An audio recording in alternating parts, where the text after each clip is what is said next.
Hi, if you live in any part of England and you have a toothache, it's quite possible you may have a long search to find an NHS dentist who will take you on. NHS Dentistry in Britain is in a catastrophic state. We've been lucky enough to interview Mark Jones of the campaign group Toothless in England, who are taking this catastrophe seriously and trying to get responses from government organisations, from healthcare organisations, and really, are they getting anywhere? We'll let Mark answer that question. In the first part of the interview, we're looking at the state of the NHS dentistry service and how we got there, and in the second part we'll be dealing with the way it affects people, specifically our audience group, older people. I'm Chris, this is the Old Geezer Show, and off we go. So Mark, one of the interesting things in our country today, we have a welfare state in which you mostly can't find dentists. What's the situation with dentists in the UK, or in England should I say, right now? Situation with access to NHS dentists is increasingly more difficult for people of all ages, from children, beginning their association with a toothbrush from the age of sort of 2-ish onwards, to the older population, those that old age pensioners and the like. What actually happened to cause the problem with dentistry? What's the root cause of it all? Well, what we have experienced over a number of years, and this goes pre-pandemic, over the past decade or more and more NHS dental practitioners are handing back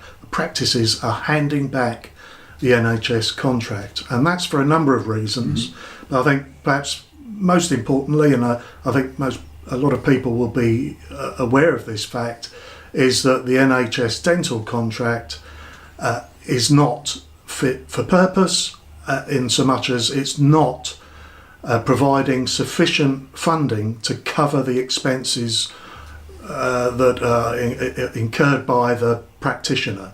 So, it's a business decision really at the end of the day, that it's become financially unviable for the practice.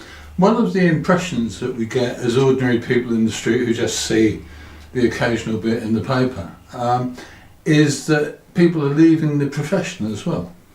Well, they are. They're seeing no future in it. There is a lot of NHS dentists out there that have been, since they left dental school, have solely administered their craft, delivered dentistry, NHS work, since they left the dental school. And that's all they've known. And they're not interested, many of them, even now, are not interested in taking on private work. And of course it's the private work in practices that are supplementing, subsidising, propping up the NHS provision within that practice. So rather than being pushed into providing private work, and they are quite capable of doing that, but they'd rather not. They're dedicated NHS, they believe in the NHS, they believe in its foundation, its principles, but they don't want to carry out private work, and they're leaving in their droves. The overwhelming view that I get looking from where I stand is that people all over the country, all over England, I don't know about Scotland and Wales, but people all over England are hunting for NHS dentists and simply can't find them. Well, it's Toothless in England. We started here in Suffolk, as you know. We just launched Toothless in Cornwall just a matter of days ago. We've now got 11 groups across the country, 11 groups within the space of 18 months. Our campaign has really picked up on something that is so important, not just to individuals but to the community, not just the community but the health of the nation at large, and we're calling for an NHS dentist for everyone, and everywhere you turn, whichever direction on the compass you look at across England, there is a shortage, there's an access problem. People cannot get to see a dentist, and in fact 90% of the NHS practices that were contacted by one of the House of Commons Health Committee told them that they were not taking on new patients under the NHS. Because they couldn't, or because they didn't want to? Because it's financially unviable for them. The contract, it's been known since 2008. It was imposed by the then government onto dentists in 2006, 2008. That contract by the Health Committee, House of Commons Health Committee, deemed it unfit for purpose, and one of the reasons was it was just not financially viable, and it didn't provide sufficient funding for those in need. So essentially, what's happening now, this actually happened back in 2006/2008. We discovered it didn't work. In the past 12, 14 years, what's changed? What's happened? Why haven't things improved? Has the government been sitting on its hands, or what? Well, that's pretty much what has happened.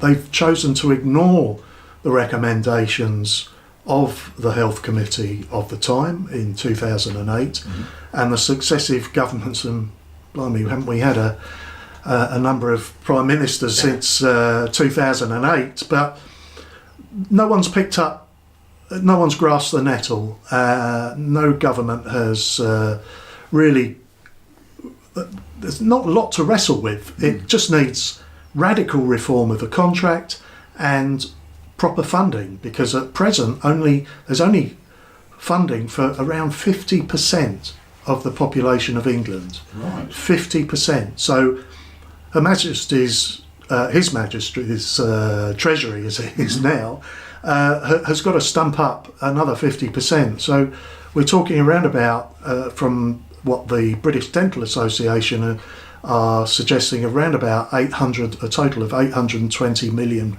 per annum to prop up and to direct into NHS dental provision. And that's been going on for years and years. Nothing has happened. Nothing has changed, and a lot of speeches are made in Parliament over the years, and increasingly so over the past 2 or 3 years in Parliament. Various MPs have jumped on and said, look, my postbag is overflowing with these problems, and those problems in the main centre around the lack of access to a local NHS dentist. So nothing much has happened, and it's left to people like you and your members to keep waving a flag. Yeah. Well, yeah, I mean, for a campaign that doesn't receive any funding, any sort whatsoever, we're making a big noise, and with media, local and independent media and national media, our campaign is penetrating in ways in which we couldn't have dreamed of when we started out. But there is sufficient traction there now within the minds of people who've all gone through this. I dare say every single family that is watching this interview and follows your programme has suffered in some way through toothache and tooth problems, and they've been met with, just consternation. They can't get a blank wall, in fact, just a dead end. Keep an eye out for part 2 of this interview, where Mark Jones will be addressing the big problems for older people and the simple lack of NHS dentistry.